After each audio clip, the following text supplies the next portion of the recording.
Hi, I'm Matt, and on today's Matt's World DIY, I'm going to help you get your Christmas cookies together. We're going to make this really fast chocolate, peanut butter, no-bake cookie. It takes about 2 minutes. It's super duper delicious, so let's get to it.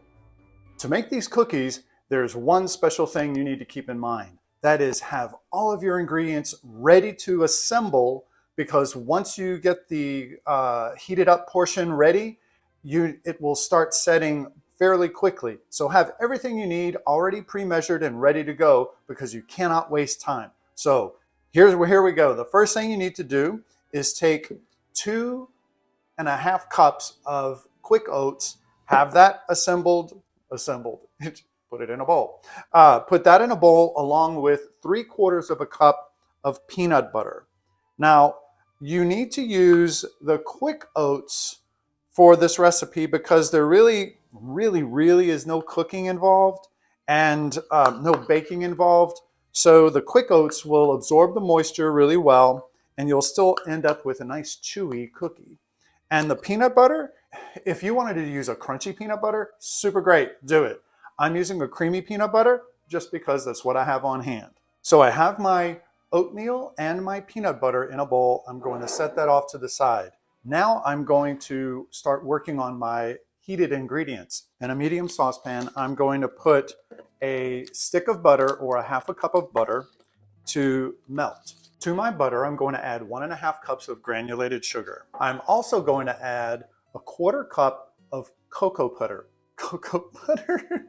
I'm going to add 1/4 cup of cocoa powder. Now you can use the Dutch process, which is really dark and rich, or you can use the regular. I have just regular on hand right now. I'm out of my Dutch process, so I'm just using that. And also normally I sift my cocoa powder because it's notorious for clumping up. But in this recipe, it will all dissolve and it'll be just fine, so no worries. Also to this, I'm going to add 1/2 cup of whole milk. If you want to use a plant-based milk, like almond milk or oat milk, you can do the same. You can do that as well. Now that my ingredients are in my pot, I'm going to stir this up. And here is the big thing. When this starts to come to a boil, you have 60 seconds. That's 60 seconds to cook this. After 60 seconds, take this off the heat because it's really important for the setting time.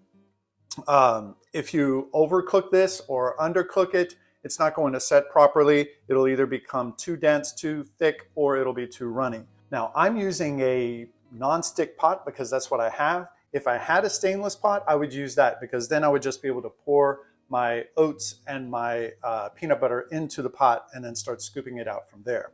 But because I have a coated non-stick pot, I don't want to use my metal cookie scooper to go in there because then I'll end up scratching the pot. So I don't want to do that.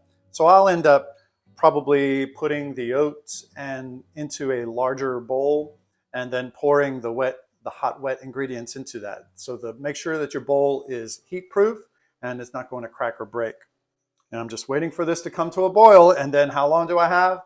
60 seconds. I already have 60 seconds on my timer on my microwave. And when this comes to a boil, I'm going to hit the timer, 60 seconds, then I cut it off and then I move on.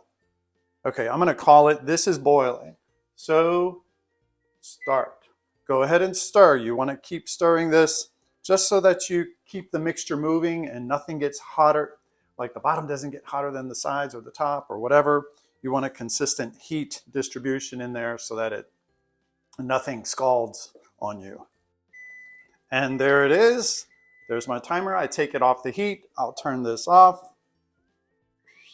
Boom. Clear my timer so it doesn't continue beeping at me. So I'm carefully measuring out those 2 teaspoons of vanilla. I'll stir that up and then put this on here, and I'm going to pour this on and then start stirring right away. Now in this process, the peanut butter will melt fairly easily, so the stirring becomes easier, but just make sure you get it all well coated. And like I said, using the quick oats will allow the moisture to be absorbed more quickly, and you won't have as chewy, tough of a cookie than if you used something like old-fashioned oats. So quick oats are the best. If it weren't for the heat of having to cook this liquid, the butter and the milk and the sugar, I would say this would be a great little recipe for your kids or your grandkids to help with. But I would advise probably not on this. Okay, things look very well combined. So remember, keep in mind, this will set fairly quickly. So get to work. I'm gonna clean this little spot off the counter and I'll get my parchment papers ready.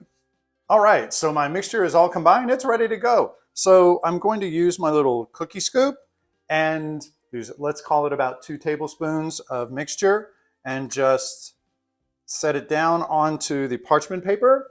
And keep in mind that they will spread out a little bit and they're not all going to be absolutely perfect, but you can kind of shape it around as you're placing it onto the parchment paper.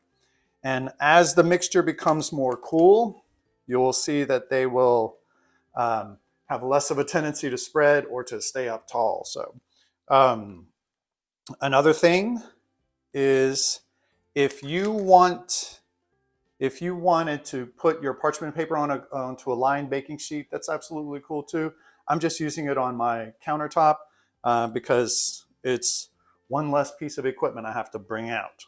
I remember when I was a kid, one of the first recipes or one of the first dishes I ever made, cookies I ever made, was I think it was called a refrigerated cookie, but it had oatmeal and there was no baking, and I was really proud of myself. And they were pretty delicious. I cannot tell you what, I think it was a chocolate oatmeal kind of cookie. So this is kind of bringing back some memories for me. Here's a little tip of some options for you. If you want to put like some nuts in this, some peanuts in it, that would be great. Or like use the crunchy peanut butter, that would be great. If you want to throw some M&Ms in here, super awesome. If you want to put coconut, that might be another thing that could add a different texture element to your cookies. I think I might get some chocolate chips and toss on like just these 5 and see how that comes out. I'm just going to place them on the top, and they can, with the heat, they'll help kind of melt into the cookie. So let's see what happens with that. So I have a bowl with a few chocolate chips. I'm going to just place these on top of the cookie and mash them in.